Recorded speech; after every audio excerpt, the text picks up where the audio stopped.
में क्या होता है कि किसी बंद पृष्ठ से गुजरने वाला संपूर्ण विद्युत फ्लक्स उस बंद पृष्ठ के अंदर उपस्थित कुल आवेश का 1/0 गुना होता है, अर्थात phi is equal to 1/0 into Q.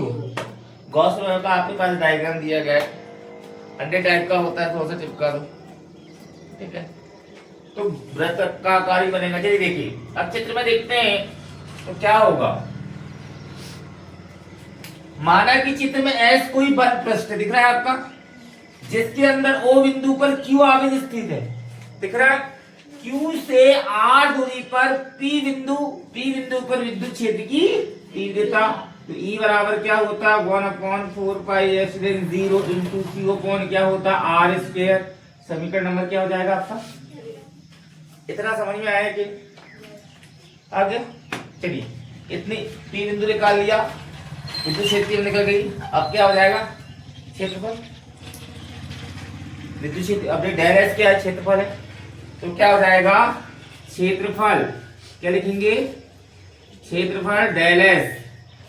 D यहां डी नहीं है, इसको क्या पढ़ते हैं डेल एस से गुजरने वाला, क्या लिखेंगे गुजरने वाला विद्युत फ्लक्स क्या हो जाएगा आपका डेल फाई बराबर क्या होगा ई वेक्टर इंटू क्या हो जाएगा डेल एस वेक्टर होगा, ठीक है।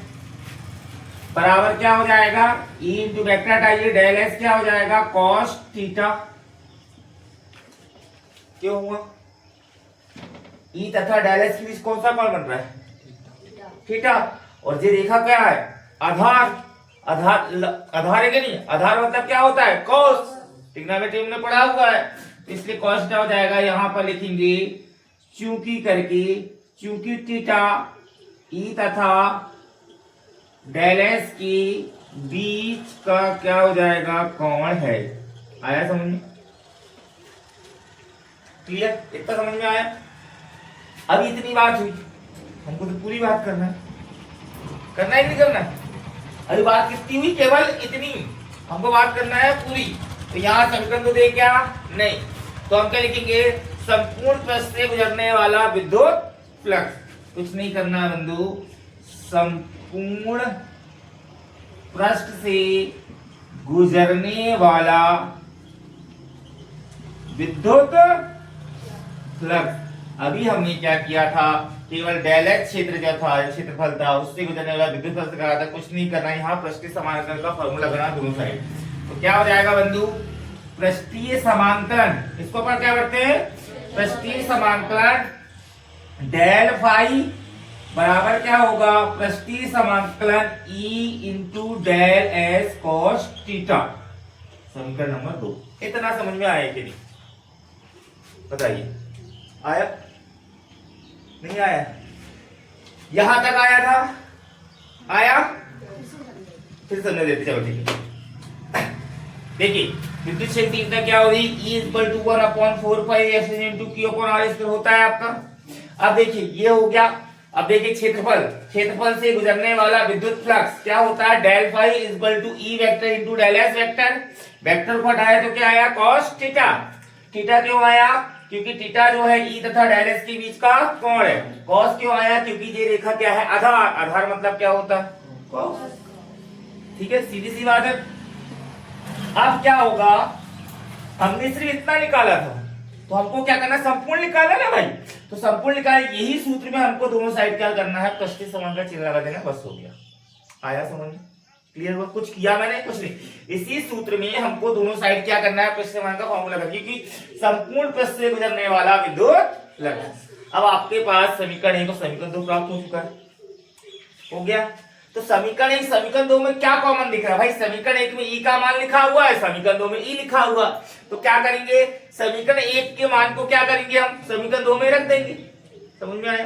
तो वही करना है, हम लिखेंगे बंधु कि समीकरण 1 के मान को क्या करेंगे समीकरण किस में रखने पर 2 में रखने पर रख दीजिए। तो पृष्ठीय समांतरण एस डेल फाई बराबर क्या होगा पृष्ठीय समांतरण ई की जगह क्या रखना है मुझे 1/4 pi epsilon 0 into Q upon are square, और क्या हो जाएगा डेल एस कॉस थीटा हो जाएगा। इसके बराबर भी कुछ होता है, इसके बराबर क्या होता है फाई, क्या होता है बंधु, क्या होता है काम खत्म हो गया। अब मैं इसको डायरेक्ट यहाँ इसका डायरेक्ट मान नहीं लिख रहा हूँ, यहाँ ही मान होता है, मैं डायरेक्ट पहले अब क्या कर रहे हैं 1/4 पाई एप्सिलॉन 0 इंटू क्यू बाहर ले लेते हैं। पहले 1/4 पाई एप्सिलॉन इंटू क्यू हमने बाहर ले लिया, पृष्ठीय समाकलन क्या होगा, इसको लिखा डेल एस क्या हो जाएगा कॉस थीटा बटे क्या हो जाएगा आर स्क्वायर होगा। मुझे चूंकि का बताना पड़ेगा, चूंकि क्या होगा पृष्ठीय समाकलन डेल फाई बराबर क्या होता है आपका फाई होता है, ताकि आपको समझ में तो आए भाई कहां से आया।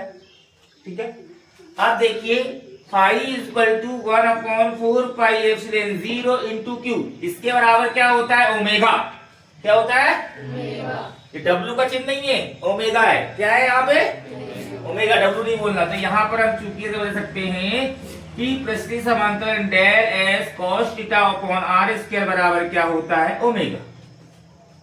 हो गया, ओमेगा यहाँ क्या होगा इतना समझ में आ गया, ओमेगा यहाँ या यहाँ ओमेगा क्या है, यहाँ ओमेगा घन कोण, क्या है घन कोण, ठीक कौन सा कोण है,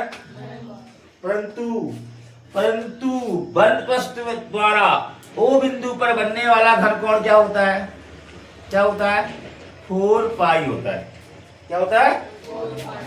ये कह रहा है कि यहाँ ओमेगा क्या बोल रहा है कि घन कोण है, परंतु बंद पृष्ठ द्वारा ओ बिंदु पर बनने वाला जो घन कोण होता है वो क्या होता है 4 पाई होता है। तो यहाँ कंडीशन लिखेंगे, परंतु बंधु क्या होगा, परंतु बंद पृष्ठ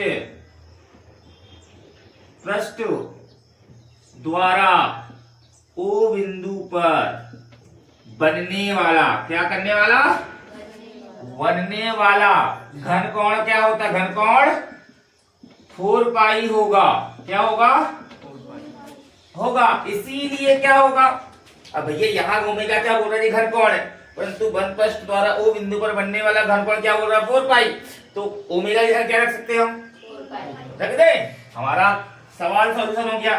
तो फाई बराबर क्या होगा बंधु 1/4 pi epsilon 0 into Q, omega की जगह रख दो 4 पाई, 4 पाई से 4 पाई कैंसिल, फाई बराबर क्या होगा 1/h इंटू क्यू होगा।